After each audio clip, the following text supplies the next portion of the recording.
कभी कभी भक्तों को भागवत की कथा सुनाता हूँ, रामायण की कथा सुनाता हूँ, बड़े बड़े राजाओं की कथा उसमें है, बड़े बड़े सम्राट की कथा उसमें है।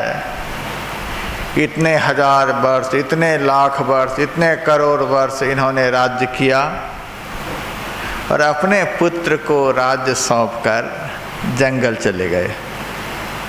आप लोग भी बहुत कथा सुने होंगे, रास्ते में भी मैंने देखा एक आध बोर्ड लगा हुआ था, भागवत की कथा,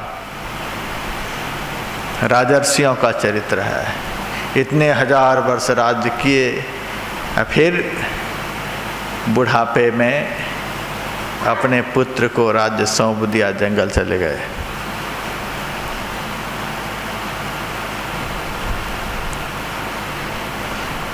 मुंबई में मैं कथा सुना रहा था, कथा के क्रम में मैंने सुनाया, ये राजर्षि लोग, ये बड़े बड़े राजे महाराजे लोग बुढ़ापे में पागल नहीं हो जाते थे, बुढ़ापे में से अकल आ जाती थी, संसार की असलियत का ज्ञान हो जाता था कि यहाँ सुख नहीं है, सत्ता में सुख नहीं है, राज्य में सुख नहीं है, घर में सुख नहीं है, पुत्र में सुख नहीं है, धन में सुख नहीं है, प्रतिष्ठा में सुख नहीं है, इस संसार में सुख नहीं है, सुख है इसके त्याग में।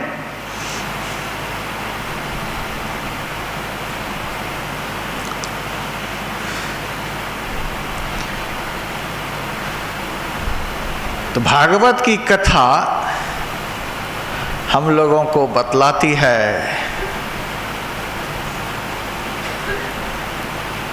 मैं तो कहूँगा आप लोगों को भी बतलाती है। प्राय यहाँ गृहस्थाश्रमी हैं, घर परिवार वाले हैं, सबको भागवत की कथा बतलाती है। ज़्यादा नहीं सुनो, सार बात बतला रहा हूँ।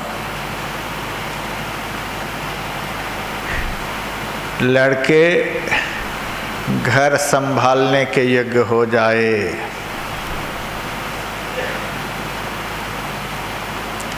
लड़की की शादी हो जाए,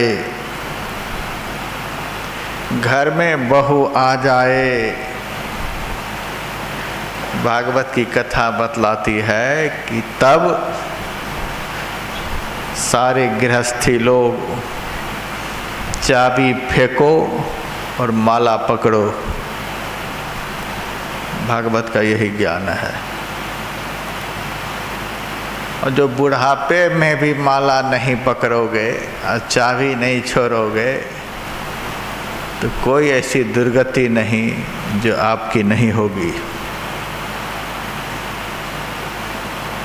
सास का धर्म कहता है घर में बहू आ जाए, अब चाबी फेंको, माला पकड़ लो, नहीं तो दुर्गति होगी।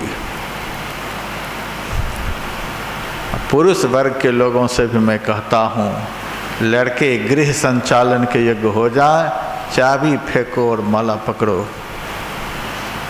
हरिद्वार आने की इच्छा है तो हरिद्वार आ जाओ, गौशाला में आकर सेवा करने की इच्छा हो गौशाला में आकर सेवा करो।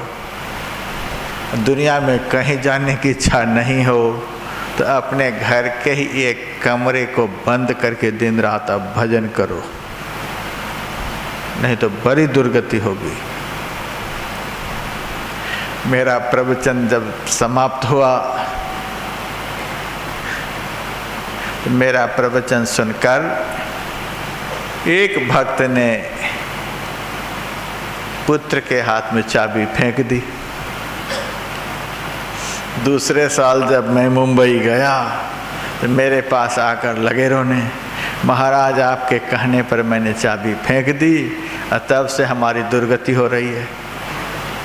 जब तक चाबी हमारे हाथ में थी तब तक तो लड़के खाना देते थे, आदर मान सम्मान करते थे। जब से चाबी उनके हाथ में गई तब से दुर्गति हो रही है। कहने का मतलब आपकी बात मानने से ऐसा हुआ। मेरे मन में हुआ साधु संत की बात मान लेने से जीवन में दुख आ जाए, यह तो कभी संभव नहीं।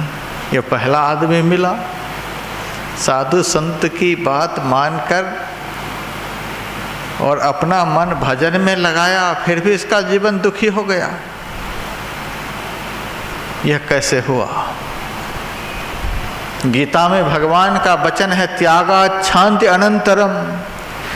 त्याग से तत्काल सुख मिलता है, त्याग से तत्काल शांति मिलती है, और इनको त्याग करने पर दुख मिल गया।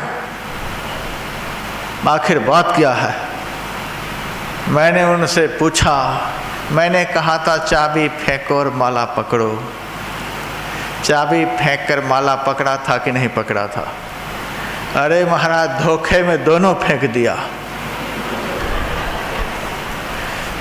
चाबी भी फेंक दी, माला भी फेंक दी। हे भगवान, इसी कारण तो जीवन में दुख आया।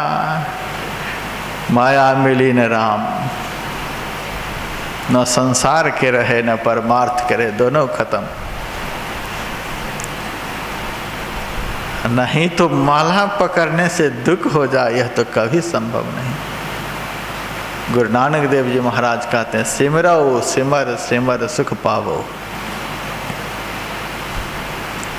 पुत्र से पिता को दुख हो जाए संभव है, पिता से पुत्र को दुख हो जाए संभव है, पत्नी से पति को, पति से पत्नी को दुख हो जाए संभव है, भाई से भाई को दुख हो जाए संभव है, मित्र से मित्र को दुख हो जाए संभव है, दुनिया के और किसी से दुख हो जाए संभव है, दुनिया के और किसी कर्म से दुख हो जाए संभव है, लेकिन भगवान का भजन करने से दुख हो, यह कभी संभव नहीं है।